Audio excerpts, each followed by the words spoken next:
देश ने पिछले महीने जून 2022 में बेरोजगारी की दर देश में 7.8% थी और 25 लाख लोगों ने अपनी नौकरी सिर्फ जून 2022 में खोई है। ये पहले हमारी थाली में से रोटी छीनी मोदी सरकार ने आटे पर जीएसटी लगा के।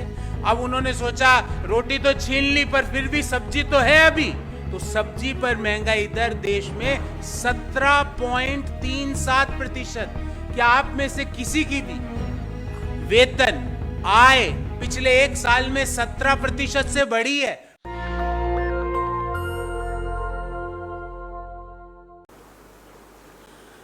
आज एक बहुत महत्वपूर्ण विषय लेकर हम आपके सामने उपस्थित हुए हैं और जो हमारा मूल शीर्षक है आज की प्रेस वार्ता का, वह है ये जो 7 का अंक है, ये भारत सरकार और मोदी जी के साथ चिपक चुका है। अगर हम बात करें मुद्रास्फीति महंगाई की दर जो कल जिसकी घोषणा हुई वो 7.01%। अगर हम बात करें कि बेरोजगारी की दर CMIE ने निकाली वो 7.8%। अगर हम बात करें 1 जनवरी से लेकर अब तक रुपये में कितना हाश हुआ, रुपया कितना डेप्रिशिएट हुआ, तो वो 7%। एक जमाना था हमारे साथ भी 7 का अंक चिपका था 2004 से 14, पर हमने उसको चिपकाया था GDP की विकास दर में। हमारी जो एवरेज ग्रोथ रेट है 2004 से 14 वो 7% से ज्यादा रही थी। हमने भी 7 को लिया था, पर वो लिया था हमने देश की GDP विकास दर में, महंगाई की दर में नहीं, रुपये के हाश में नहीं, जो बेरोजगारी की दर में नहीं। साथियों, कल जो महंगाई दर के आंकड़े घोषित हुए उसके बाद ये प्रतीत होता है कि जैसे जैसे महंगाई की दर इकोनॉमी में बढ़ती जा रही है, वैसे के वैसे मोदी सरकार की अयोग्यता, इनकैपेबिलिटी और इनकॉम्पिटेंस टू हैंडल इकोनॉमी देश के सामने आ रही है। हाँ, मोदी सरकार का एक काम जरूर जोरों शोरों से चल रहा है, पोलराइजेशन की राजनीति, डिसहार्मनी की राजनीति। जबकि जो महंगाई की दर से देश को निजात दिलाने की बात हो, बेरोजगारी की दर को कम करने की बात हो, गिरते हुए रुपये को रोकने की बात हो, वहां पर वो मौन बैठी हुई नजर आ रही है। मैं कुछ आंकड़े लेके आया हूं और ये सारे आंकड़े भारत सरकार ने जो कल अपनी प्रेस विज्ञप्ति जारी की उसमें से लिए हैं। देश ने पिछले महीने जून 2022 में बेरोजगारी की दर देश में 7.8% थी और 25 लाख लोगों ने अपनी नौकरी सिर्फ जून 2022 में खोई है। ये मैं नहीं कह रहा, ये CMIE का आंकड़ा है कि 25 लाख लोगों ने सिर्फ एक माह में अपनी नौकरी खोई है। उसके जब नौकरी खो रही है, लोगों की लगातार नौकरी जा रही है, उसमें आग में घी का काम कर रहा है लगातार बढ़ता हुआ महंगाई दर लगातार पिछले 33 महीनों से अगर मैं बात करूं तो रिजर्व बैंक का जो मीन टारगेट है 4% उससे ज्यादा है, और पिछले 6 महीने से महंगाई की दर रिजर्व बैंक की जो अपर लिमिट है 6% उससे लगातार ज्यादा चल रही है। तो the BJP had bought about a doom with 7s। ये 7 का आंकड़ा उनके अभाग्य को, उनके अयोग्यता को दर्शाता है। जब रुपया डेप्रिशिएट करता है 7% लास्ट 6 मंथ्स में, रिटेल इन्फ्लेशन लगातार 7% से ज्यादा बना हुआ है, अप्रैल में, मई में, जून में लगातार 7% से ज्यादा बना हुआ, और बेरोजगारी की दर लगातार 7% से ज्यादा और बढ़ती जा रही है महीने दर महीने। और ये सारे जो डाटा पॉइंट्स है, इन डाटा पॉइंट्स के बावजूद BJP government is in deep slumber, वो कोई इस पे बात नहीं कर रही। एक और रोचक तथ्य आपको बताना चाहता हूं, जब महंगाई का आंकड़ा आया कल 7.01% रिटेल महंगाई का, मुझे उम्मीद थी कि देश की वित्त मंत्री इसके बारे में कोई टिप्पणी करेगी, पर उन्होंने महंगाई के आंकड़ों को जारी होने के बाद 7 ट्वीट किए और सारे ट्वीट उन्होंने नासा के फोटोज बताए देश को कि नासा में जो तारे हैं, सौर मंडल है, हवाएं हैं, वो कैसी चल रही है दूसरे ब्रह्मांड के दूसरे तारों पे, दूसरे ग्रहों पे। वित्त मंत्री जी, अच्छी बात है आपके ब्रह्मांड के दूसरी ग्रहों में आपको इंटरेस्ट है, मैं अच्छा लगा ये सुन के, पर हिंदुस्तान में आपका इंटरेस्ट क्यों नहीं है? आपने और आपकी सरकार का क्या प्रपोजल है, क्या एक्शन पॉइंट है कि हम इस जो 7% इन्फ्लेशन है इससे बाहर आ सके, लगातार गिरते हुए रुपये को डॉलर के मुकाबले रोक सकें, बेरोजगारी की दर जो 7.8% पर है उसको हम नीचे ला सके, इसके बारे में क्या एक्शन पॉइंट है? हाँ, 7 ट्वीट जरूर करें नासा की फोटोज का। साथियों, कल जो सीपीआई का डाटा रिलीज किया सरकार ने, उसमें रिटेल इन्फ्लेशन 7.01% रहा, और अगर हम अप्रैल, मई और जून इन 3 महीनों का एवरेज देखें तो देश में इन्फ्लेशन 7.3% है।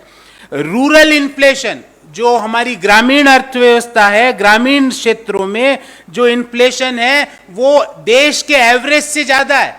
देश का एवरेज इन्फ्लेशन है 7.01% और ग्रामीण क्षेत्रों में इन्फ्लेशन है 7.9%। मतलब गांवों में महंगाई शहरों से ज्यादा है। ध्यान रखें, महात्मा गांधी ने कहा था भारत गांवों का देश है। हमारे देश की 70% आबादी आज भी गांवों में निवास करती है, जिनके लिए महंगाई दर 7.01% नहीं है, 7.9% है। रूरल अनएम्प्लॉयमेंट रेट, ग्रामीण बेरोजगारी दर, वो भी देश की एवरेज बेरोजगारी दर से ज्यादा है। देश में एवरेज बेरोजगारी दर 7.8% है और ग्रामीण क्षेत्रों में 8.03% है। मतलब शहरों से ज्यादा बेरोजगारी गांवों में, शहरों से ज्यादा महंगाई गांवों में। ये मोदी सरकार का विकास का और आर्थिक अर्थनीति का मॉडल है। फिर आगे चलते हैं। लगातार पिछले 33 महीनों से रिजर्व बैंक का जो मीन टारगेट है महंगाई दर का 4%, उससे हमारी महंगाई दर पिछले 33 महीनों से ज्यादा है। पिछले 6 महीनों से हमारी महंगाई दर जो अपर बैंड है रिजर्व बैंक का 6%, उससे भी ज्यादा है। और तो और साथियों, मैं नहीं कह रहा, रिजर्व बैंक का टारगेट है कि जुलाई, अगस्त, सितंबर में महंगाई की दर 7.4% रहने की उम्मीद है। मतलब अभी से भी ज्यादा, ये मैं नहीं कह रहा, ये रिजर्व बैंक का टारगेट है। और फूड इन्फ्लेशन, खाने पीने की महंगाई 7.75% है और सब्जियों में महंगाई दर है 17.37%। अर्थात पहले हमारी थाली में से रोटी गायब छीनी मोदी सरकार ने आटे पर जीएसटी लगा के। अब उन्होंने सोचा रोटी तो छीन ली पर फिर भी सब्जी तो है अभी, तो सब्जी पर महंगाई दर देश में 17.37%। क्या आप में से किसी की भी वेतन, आय पिछले 1 साल में 17% से बढ़ी है? पर सब्जियों की महंगाई दर 17% से बढ़ी है। ये मैं नहीं, भारत सरकार के आंकड़े कह रहे हैं। 25 लाख लोग पिछले महीने जून 2022 में अपनी नौकरी खोते हैं। 11,000 लोगों को स्टार्टअप से फायर किया जाता है। ये सारे आंकड़े पब्लिक डोमेन में है। रुपी आज 79.66 79.66 रुपीज पर डॉलर पर खड़ा है। 80 कभी भी पार कर सकता है। जीडीपी ग्रोथ रेट अपने निम्नतम लेवल्स पर रखी गई है। और उसके बाद इस सारे इश्यूज में हमारी जो मोदी सरकार है, हमारी वित्त मंत्री हैं, वो इन इश्यूज पे बात नहीं करती है। वो नासा की फोटोज में दूसरे ब्रह्मांडों के रंग पे उनका फोकस है। इसके और तो और इस सारे आंकड़ों के दौरान एक और चीज निकल के सामने आई कि भारत सरकार ने 47वीं जीएसटी काउंसिल की मीटिंग में 5% जीएसटी आटे पर, दही पर, पनीर पर, छाछ पर, मूढ़ी पर लगाने का काम मोदी सरकार ने किया। इस बाबत हमारे 3 सवाल है, बड़े स्पेसिफिक सवाल है प्रधानमंत्री जी से। प्रधानमंत्री जी, आपका लोगों को इस महंगाई से राहत देने का क्या फॉर्मूला है, जो लगातार पिछले 6 महीनों से महंगाई की दर, रिटेल इन्फ्लेशन 7% से ऊपर बना हुआ है, उससे लोगों को राहत देने का आपका क्या फॉर्मूला है? क्या आपका महंगाई से लोगों को राहत देने का एक ही फॉर्मूला है कि आटे पर 5% जीएसटी लगा दो? हमारा दूसरा सवाल है कि जब रुपया अपने निम्नतम लेवल पर आ चुका है डॉलर के मुकाबले, जब बेरोजगारी की दर गांवों में 8% से ऊपर पहुंच चुकी है, जब रिटेल इन्फ्लेशन 7% पर है, मोदी जी और वित्त मंत्री जी, आप कोई इस पे अपना ब्लूप्रिंट, अपना इन समस्याओं से देश की अर्थनीति कैसे बाहर निकलेगी, इसका ब्लूप्रिंट देश के सामने क्यों नहीं रखते? क्यों मौन व्रत लिए हुए आप दोनों हैं? क्यों इन चीजों पर बात करने से कतराते हैं? तीसरा और महत्वपूर्ण बिंदु साथियों, जब रिजर्व बैंक कह रहा है कि अगले 3 महीने अर्थात जुलाई, अगस्त, सितंबर पिछले 6 महीने से भी ज्यादा भयानक होने वाले हैं, क्योंकि पिछले 6 महीने में एवरेज महंगाई दर थी 7.3% और आगे के 3 महीने का फोरकास्ट रिजर्व बैंक का 7.4% का है, तो गवर्नमेंट के माइंड में क्या मेजर्स है वो देश के सामने क्यों नहीं रखते? हम याद दिलाना चाहेंगे कि जब कॉमन मासेस के लिए, जब मध्यम आय वर्गीय परिवारों के लिए, जब निम्न आय वर्गीय परिवारों के लिए, can government bring relief to them? क्या उनके लिए कोई रिलीफ दिया जा सकता है? क्यों गवर्नमेंट और वित्त मंत्री और प्रधानमंत्री की जो एपैथी है लोगों के प्रति, we expect sympathy not apathy on for the common masses of our country. और लास्ट बट नॉट लीस्ट साथियों, मैं सरकार से आग्रह करूंगा, ईडी, सीबीआई ये लोगों के महंगाई से, लोगों के बेरोजगारी से राहत नहीं दिला सकते, जिसका आप लगातार प्रयोग करते हो। आपको लगता है ईडी और सीबीआई से महंगाई की दर कम हो जाएगी, बेरोजगारी की समस्या खत्म हो जाएगी, उन 25 लाख लोगों को वापस नौकरी मिल जाएगी जिन्होंने पिछले माह, सिर्फ 1 माह में अपनी नौकरी खोई है। तो CBI and ED are not tools to bring relief.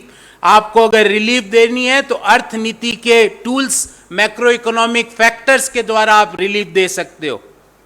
Unless Bharatiya Janata party इस छोटे मन की राजनीति, इस ईडी और सीबीआई कोई सिर्फ गवर्नेंस का टूल मानने से बाहर नहीं निकलेगी, मुझे नहीं लगता है कि देश के मध्यम आय वर्गीय परिवारों को, निम्न आय वर्गीय परिवारों को लगातार बढ़ती बेरोजगारी, लगातार बढ़ती महंगाई दर, लगातार गिरता रुपया डॉलर के मुकाबले, इन तीनों से राहत मिल पाएगी। इसलिए मैं ये आज की प्रेस वार्ता का जो शीर्षक था वो था Modi government Doom of sevens, rising inflation, rising unemployment and falling rupee, and all are having a coincidence of number 7.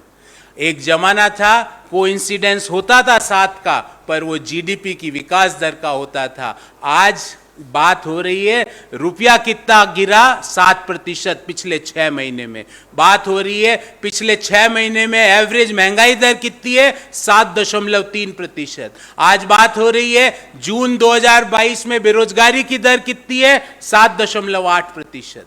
So retail inflation soars, so the incompetence of the BJP government.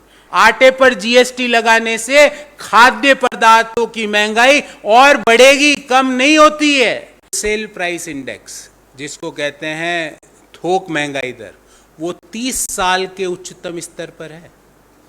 For last 30 years इससे ज्यादा wholesale price index नहीं बढ़ा है। और जो retail inflation है वो लगातार पिछले 6 महीनों में रिजर्व बैंक का जो एक्सटर्नल लिमिट है 6%, उससे ज़्यादा चल रही है। पिछले 3 महीनों में अप्रैल, मई और जून में जो रिटेल इन्फ्लेशन है उसका एवरेज रहा है 7.3%, और इस क्वार्टर जो जुलाई, अगस्त, सितंबर है, इसमें 7.4% रहने की उम्मीद है। ये मैं नहीं कह रहा, रिजर्व बैंक ऑफ इंडिया कह रहा है। और इसके ये सब होने के साथ एक और आंकड़ा वापस बढ़ना चालू हो गया, वो उसको कहते हैं बेरोजगारी की दर। बेरोजगारी की दर ग्रामीण क्षेत्रों में 8.03% पर जा पहुंची है, और देश में एवरेज बेरोजगारी की दर 7.8% पर है। और हमारी वित्त मंत्री जी नासा के फोटो ट्वीट कर रही है, बता रही है कि नासा के कितने रंग है, सैटेलाइट्स जो दूसरे ग्रह हैं कितने अच्छे उनके कलर्स है। हमारे जीवन का रंग तो चले गया वित्त मंत्री जी, आप दूसरे ग्रहों के रंग देख रही हो। हमें उम्मीद थी कि इस भयंकर आंकड़ों के बाद, इस भयानक आंकड़ों के बाद वित्त मंत्री जी कोई ठोस उपाय लेके आएगी कि किस तरह महंगाई दर को कम किया जाएगा, किस तरह सब्जियों की महंगाई जो कि 17.37% पर है उसको किस तरह कम किया जाए, इसका उपाय लेके आएगी। पर वित्त मंत्री जी ने 7 ट्वीट किए, सारे नासा के फोटोज। अब मुझे ये नहीं समझ में आ रहा उनकी प्राथमिकताएं क्या है। क्या दूसरे ग्रहों के रंग उनकी प्राथमिकता है? आम हिंदुस्तानी, आप जैसे, मेरे जैसे मिडिल क्लास परिवार, लोअर इनकम ग्रुप परिवार, उनके जीवन के रंग उनकी प्राथमिकता नहीं है। उन्होंने कहा कितना रंगीन दृश्य है दूसरे ग्रह के तारों का। हमारा रंग तो खत्म हो रहा है वित्त मंत्री जी। हम तो जूझ रहे हैं लगातार बढ़ती बेरोजगारी से। 25 लाख लोगों ने, मैं आंकड़े आपको सोर्स सहित दे रहा हूं, 25 लाख लोगों ने एक महीना जून 2022 में अपनी नौकरी खोई है। ये मैं नहीं कह रहा, ये CMIE का आंकड़ा। तो आर्थिक स्थितियां बैड से वर्स होती जा रही है, खराब से निम्नतम होती जा रही है, पर कोई जवाब देने वाला ही नहीं है। प्रधानमंत्री जी से बार बार हमने पूछा कि प्रधानमंत्री जी, गिरता रुपया, आप ही ने कहा था, आप ही के पार्टी के लोगों ने कहा था कि गिरता रुपया सरकार की गिरती साख को दर्शाता है। अब तो सरकार की जो साख है वो निम्नतम लेवल पे आ गई। प्रधानमंत्री जी, आपके अनुसार कुछ तो बोलिए कि इसको कैसे वापस उठाएंगे। किस तरह ग्रामीण अर्थव्यवस्था जो शहरों से बदतर हो चुकी है, ग्रामीण क्षेत्रों में बेरोजगारी की दर 8.03% है, जो शहरों से ज्यादा है, देश के एवरेज से ज्यादा है। ग्रामीण क्षेत्रों में महंगाई की दर, जो रिटेल इन्फ्लेशन 7.01% है ओवरऑल, ग्रामीण क्षेत्रों में वो रिटेल इन्फ्लेशन है 7.9%। और ना प्रधानमंत्री जी कोई बात इस पे बोलते हैं, ना वित्त मंत्री जी इस पे बोलते हैं। इसी बाबत हमने उनको नींद से जगाने के लिए आज की प्रेस वार्ता की है और 3 सवाल पूछे हैं कि आप लोगों के जीवन में किस तरह राहत दोगे बढ़ती महंगाई से, बढ़ती बेरोजगारी से, गिरते रुपये, डॉलर के मुकाबले गिरते रुपये से। हमने ये पूछा है कि जो आने वाले समय में रिजर्व बैंक कह रहा है कि महंगाई दर आज से भी ज्यादा होगी, तो उस समय आप उस समय को टॉलरेट करने के लिए, लोगों के जीवन में इसका विपरीत प्रभाव ना पड़े, उसके लिए आपने क्या, आपके उपाय है दिमाग में। हमने ये भी पूछा है कि आप मौन होके ये सारा तमाशा क्यों देख रहे हो। क्या आपका कर्तव्य नहीं है कि लोगों के जीवन में बढ़ती महंगाई से जो दुष्प्रभाव पड़ा है उससे कुछ निजात दिलाया जा सके। एक तरफ तो महंगाई दर, और साथियों एक और पॉइंट मैं आपको बताना चाहता हूं, एक नया टर्म इकोनॉमी में आया है, श्रिंकफ्लेशन। एक तो हो गया इन्फ्लेशन, एक नया टर्म चल रहा है श्रिंकफ्लेशन। उसमें चीज का दाम है उसको बढ़ाया नहीं जाता है, दाम वही रखा जाता है, पर जो वस्तु की जो मात्रा है उसको कम कर दिया जाता है। मैं आपको कुछ उदाहरण दूंगा श्रिंकफ्लेशन के, जो इकोनॉमी में चल रहे हैं, कि किस तरह श्रिंकफ्लेशन आपके और मेरे जीवन को नकारात्मक रूप से प्रभावित कर रहा है, उसके कुछ उदाहरण मैं आपके सामने लेके आया हूं। कुछ डाटा पॉइंट्स दूंगा जिससे आपको ये पॉइंट बिल्कुल क्लियर होगा। पार्ले जी बिस्किट 10 रुपये दाम है। पहले आता था 140 ग्राम 10 रुपये का पैकेट, अब वो 140 ग्राम 110 ग्राम का हो गया। इसको कहते हैं श्रिंकफ्लेशन। दूसरा विम बार, आप और मैं बर्तन धोने में वही प्रयोग करते हैं। पहले उसकी जो बट्टी थी वो होती थी 155 ग्राम की, अब हो गई 135 ग्राम की। हल्दीराम की भुजिया का पैकेट 10 रुपये का, पहले उसमें 55 ग्राम भुजिया आता था, अब 42 ग्राम आती। मैगी, एक पैकेट में 80 ग्राम मैगी आती थी, अब 55 ग्राम मैगी के नूडल्स आते हैं। रिन बार, पहले 150 ग्राम का बार होता था, अब 140 ग्राम का हो गया। व्हील डिटर्जेंट 115 ग्राम होता था एक पैकेट में, अब 110 ग्राम हो गया। इन्फ्लेशन से जूझ रहे हैं, श्रिंकफ्लेशन से जूझ रहे हैं। मतलब दाम अगर कोई कंपनी नहीं घटा रही है तो वस्तु कितनी देगी उसकी मात्रा घटा रही है। बेरोजगारी से जूझ रहे हैं और वित्त मंत्री कह रही है दूसरे ग्रह में कितने अच्छे रंग है। अब बताइए, अरे वित्त मंत्री जी, आप भारत की वित्त मंत्री हैं, वहां प्लूटो और जुपिटर और उनकी वित्त मंत्री नहीं है। आप देश के लोगों ने आपकी पार्टी को चुना है।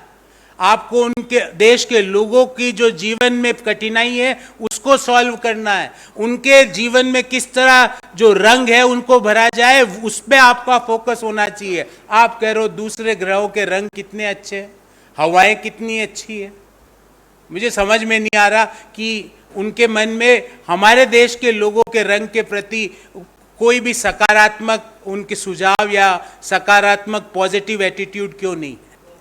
नेचुरली रूरल इकोनॉमी, जब रूरल अनएम्प्लॉयमेंट लेवल्स जो नेशनल एवरेज अनएम्प्लॉयमेंट लेवल से ज़्यादा है, क्योंकि एवरेज अनएम्प्लॉयमेंट लेवल जून 2022 में रहा 7.8% और रूरल सेक्टर में अनएम्प्लॉयमेंट लेवल है 8.03%। तो सबसे ज़्यादा जॉब लॉसेज हुए हैं वो रूरल सेक्टर में हुए हैं। तो ग्रामीण अर्थव्यवस्था में नौकरियां भी देश के एवरेज से ज़्यादा जा रही है। ग्रामीण अर्थव्यवस्था में महंगाई भी देश के एवरेज महंगाई से ज़्यादा है। और ध्यान रहे 70% देश की आबादी आज भी गांवों में बसती है। ये फैक्ट ना तो मोदी जी को पता होगा ना निर्मला जी को पता होगा, अन्यथा वो इस पे कल अपना वक्तव्य या स्टेटमेंट जरूर करते। मेरा आग्रह है मोदी जी से कि अगले मन की बात इन 3 डूम्स ऑफ सेवंस पे करें। डूम ऑफ सेवंस पे मोदी जी अगले मन की बात करें कि किस तरह आप इस 7 से बाहर निकलोगे। 7% से लगातार ज्यादा महंगाई दर, 7% से लगातार ज्यादा बेरोजगारी की दर, और पिछले 6 महीने में 7% रुपया डेप्रिशिएट हो जाता है डॉलर के मुकाबले। Please get our country out of doom of sevens Modi जी।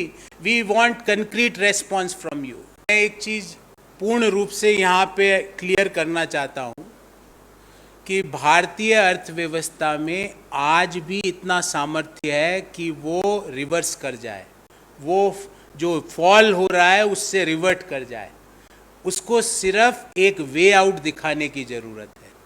पर अनफॉर्चुनेटली, दुर्भाग्य से कहना पड़ता है कि हमारी वित्त मंत्री प्लूटो, यूरेनस, जुपिटर को वे दिखा रही है, हमारी अर्थव्यवस्था को वे नहीं दिखा पा रही है।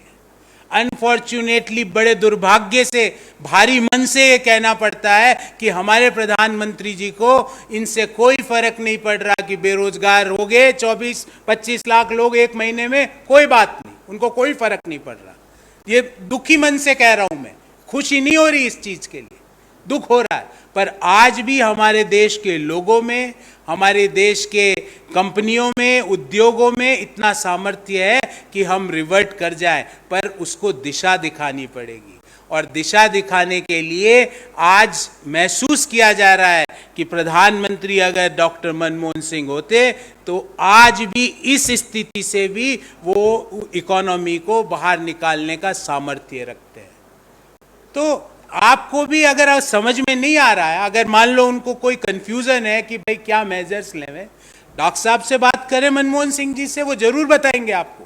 जाएं उनके पास, पूछें कि ये मैं लगातार रुपया गिर रहा है, कैसे रोकें इसको, लगातार महंगाई दर बढ़ती जा रही, कैसे इससे रोका जाए, लगातार बेरोजगारी की दर बढ़ती जा रही, कैसे इससे रोका जाए। ऑल पार्टी मीटिंग कन्वीन करें, हमारे देश के प्रमुख अर्थशास्त्रियों से विचार विमर्श करें। मुझे कल पूरी उम्मीद थी साथियों कि इतने भयंकर डाटा के बाद जब सब्जियों के भाव 17.37% से बढ़ रहे हैं, वित्त मंत्री आके कोई ठोस उपाय इस लगातार बढ़ती महंगाई से देश को बाहर निकालने के लिए देश के सामने रखेगी। वित्त मंत्री की प्रायोरिटी अलग है, उनको प्लूटो, जुपिटर, वीनस में इंटरेस्ट है, और हमें इंटरेस्ट है हमारे छोटे भाई के रोजगार पे, हमें इंटरेस्ट है हमारे रसोई की महंगाई से, हमें इंटरेस्ट है हमारे बड़े भाई को बाहर पढ़ने भेजना है, उसके लिए जो रुपया है वो पहले $1 के लिए 70 रुपये चुकाते थे, अब 80 रुपये में $1 खरीदना पड़ेगा, क्योंकि बाहर तो फीस वो के वो है। मेरी कॉस्ट ऑफ एजुकेशन आज 7% से पिछले 6 महीने में बढ़ चुकी है। तो हमें इन चीजों की चिंता है, उनकी प्रायोरिटी अलग है। प्रधानमंत्री जी कल देश के भ्रमण पे गए, उन्होंने कहीं भी इन चीजों का उल्लेख नहीं किया। उन्होंने पता नहीं करंट, शॉर्ट सर्किट, पता नहीं फिजिक्स की बातें करी, और बात करनी थी इकोनॉमिक की। जी, श्रीलंका में जो हालात है, हमने इस पे अपनी एक रिलीज भी दी थी कि हालात बहुत गंभीर है। भारत की सरकार से हमने आग्रह भी किया था कि इस गंभीर हालत में श्रीलंका के लोगों के साथ हमें खड़ा रहना चाहिए। कांग्रेस पार्टी का ऐसा मानना है कि इस मुश्किल हालात में हमें श्रीलंका के लोगों के साथ खड़े रहने की ज़रूरत है। रही बात कि श्रीलंका जैसे हालात क्या भारत में उत्पन्न हो सकते हैं, मैं एक पॉजिटिव आउटलुक का आदमी हूँ। मुझे मेरे देश पर और मेरी अर्थव्यवस्था पर पूर्ण विश्वास है कि अभी भी वो रिवर्ट कर सकती है, पर उसको सिर्फ दिशा दिखाने की जरूरत है। मैं कभी नहीं चाहूँगा, और ना मेरी पार्टी कभी ऐसा चाहेगी कि हमारा देश भी श्रीलंका बने। हम नहीं चाहेंगे। हम तो हमारे देश पे गर्व करते हैं। हमें उम्मीद है कि हम इस जो मोदी जी ने हमें जो अर्थ नीति के कुचक्र में फंसाया है, और क्यों फंसे हैं, हमने बार बार आपके सामने ये बात रखी है। जब आप बिना सोचे समझे नोटबंदी कर देते हो, जब आप बिना तैयारी के जीएसटी लागू कर देते हो, जब आप बिना सोचे समझे तालाबंदी कर देते हो। नेशनल दस्तक की आपसे गुजारिश है कि अगर इसको बचाना चाहते हैं तो नेशनल दस्तक को सब्सक्राइब करने के लिए रेड कलर के सब्सक्राइब बटन को दबाएं, फिर बेल आइकन की घंटी दबाएं। नेशनल दस्तक को बचाने के लिए बहुत जरूरी है कि हर खबर को शेयर करें, लाइक करें, कमेंट जरूर करें।